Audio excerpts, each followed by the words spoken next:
Hi, I'm Bodie Pendis, and this is my submission for the Rockler Plywood Challenge. So let's get started.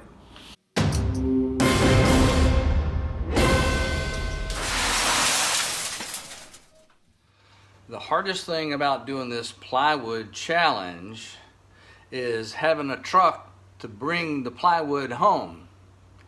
I don't have a truck. It just won't fit in my car. So the hardest thing to do is to pre-plan enough of the measurements to know what size of pieces to be able to cut to fit in your car. So I had to draw up my plan and recognize that I need to draw this out enough before I could be able to get it the right sizes so I know it'd fit in the car and I can bring it home. So I got that done. So now let's get started. So let's get our table saw out to begin our build.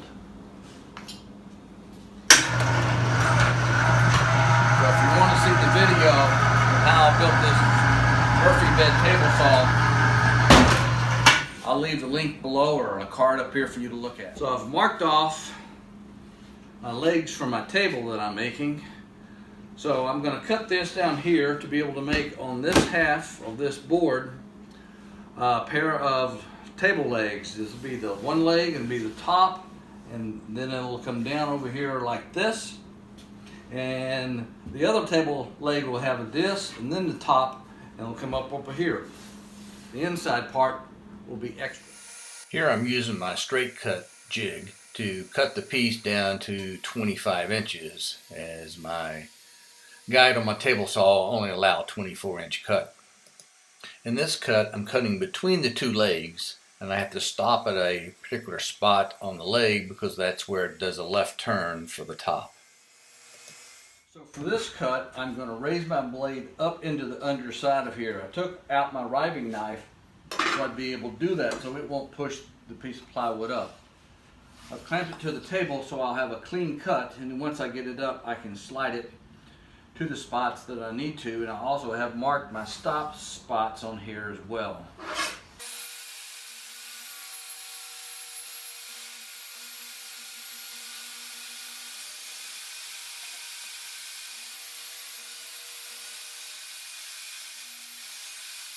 That was pretty crafty, you cut it going backwards. Okay, now we're going to cut this other leg from here all the way off, all the way down through here, and this piece of here will go to there. So all we have to do is cut that corner to have the two pieces separated.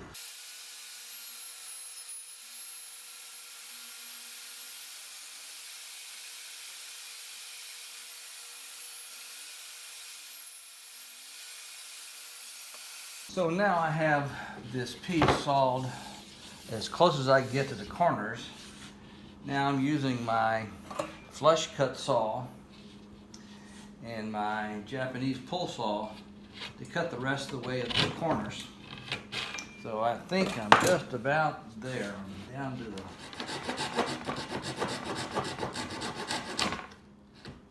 Okay.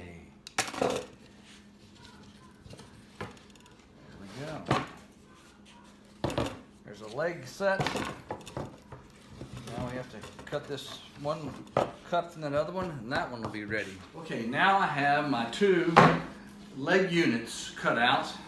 All I have to do is take the tape off. They are tried to cut identical size. I'm very pleased with that. We have the overcut that we'd planned on each of the leg. We'll trim that off. We'll probably do that after glue up.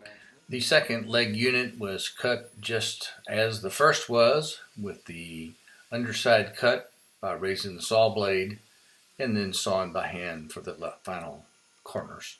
I left this oversized because I'll have to trim this. This top portion of the leg is the preciseness between the two, so we knew that was the case.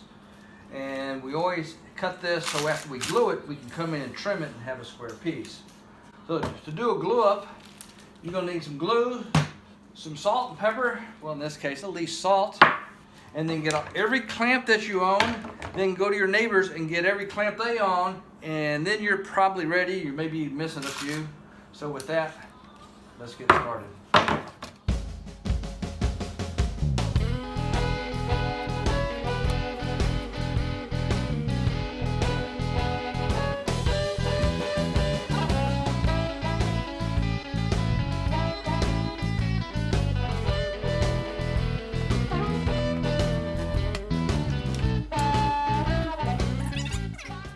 After the legs had dried, I sanded all the exposed plywood sides. That gets it all smooth and even. Here I am cutting the end pieces that will join to the leg units that we made earlier. So we're having 2 end pieces. It takes 2 pieces for each end. So we're cutting them all to 2 inches. So after I got each of the leg pieces together, I sanded all the edges clean and smooth. So now I want to cut this taper on this leg, and it goes down to 1 inch here, and it goes to 0 there, starting at about 11.5 inches from the top. So I determined that my straight cut jig, which I previously cut, is not wide enough to hold the support of that. So I'm building the jig, and so what I'm doing is making this 1 inch of where I want to cut this, and that goes down to 0 to here. So I have this spacing here at 1 inch and nothing to 0, and so I'll set my table saw up to cut 1 inch, and it should be able to cut a straight line beginning at this corner and going all the way to that corner.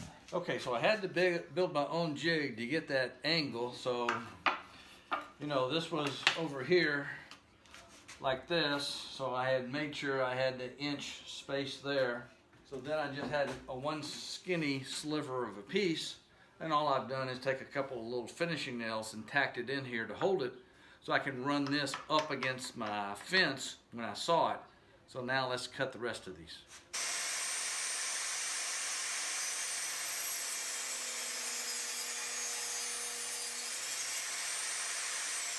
This is the part I hope it works. The test piece it did. We'll see if it works here. So a nice round over with my router prevents additional chip out on all the edges for all the plywood parts.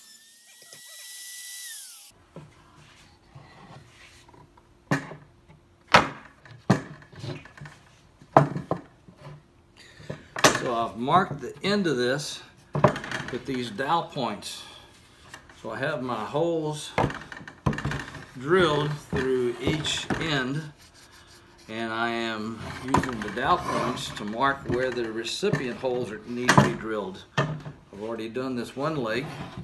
So you can see these dowel points right there, and right there is the impression they make. So now I'm going to take my drill bit, poke it right in these, and drill down to the blue tape.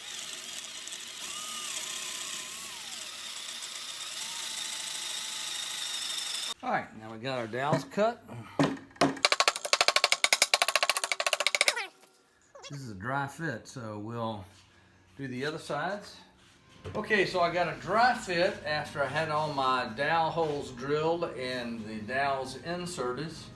So all that's left here now is to do a glue up of this, and I won't bore you with that. Another blasted glue up. So after the glue up dried, I got the top and the shelf ready, and I rounded over all the corners so it'd be nice and smooth, and sanded after that so you don't have any breakout or tear outs from the plywood. So the next step was to drill the hole in the frame and the sides for the dowels to hold both the top and the shelf, one on each side. So I have this version of technology that I'm using to space the height of my shelving unit. So they're all cut the same height. It's called spacers from cutoffs. Everybody should learn this tool.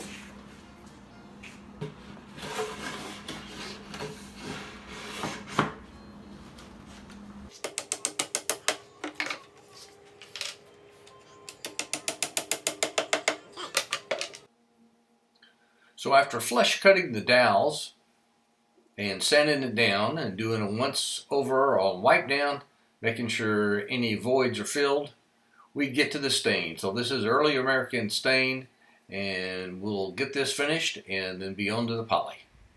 So after staining and finishing with poly, we have a nice finished table with dowel joinery in both the top and the sides. So here we are, it's all finished plywood table. A couple things you may not know is that the top is attached with these dowels. So it's only 4 points. So it actually floats in the top in here. And the shelf is attached with these dowel points right here. And I did a little optical illusion. This looks like it's a double thickness over here, but this shelf is only a single thickness.